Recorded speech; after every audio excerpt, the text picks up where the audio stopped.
grandparents, my dad's parents, lived in a rambling southern kind of house, and my dad was the second of 3 boys and 1 sister.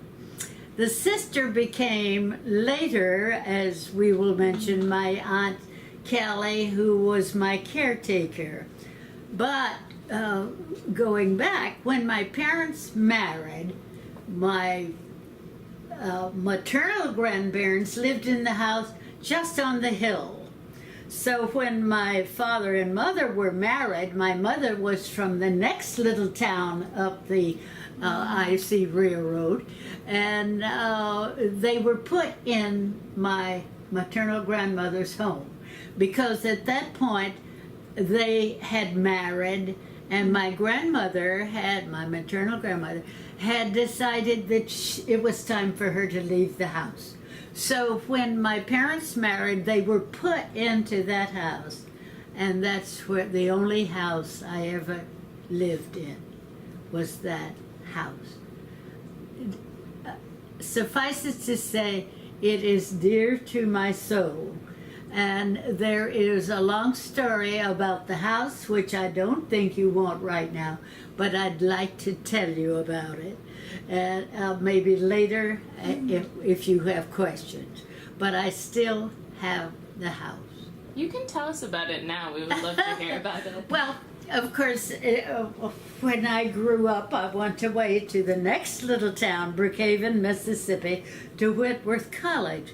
It was the middle of the terrible Depression. But anyhow, I managed to go to a Methodist school and work at a local department store along with my tenure at this Whitworth College.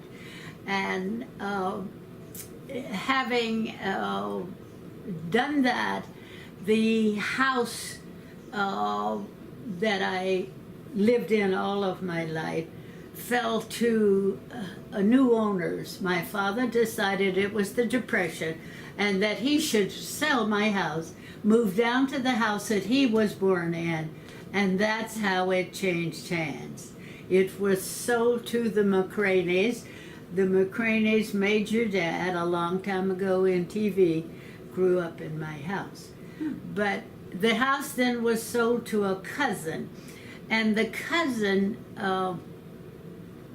had some financial resources. Well, he decided that he would build a bigger house, but he would keep my house because his family liked the house. But he wouldn't let me have the house because I asked if I might buy the house and then I would move it down across from my dad's house. And no, he couldn't do that. He kept it. So anyhow, that passed to his son, his only son, who was terminally ill. So he said to my brother, if Clarene wants the house, she may have it.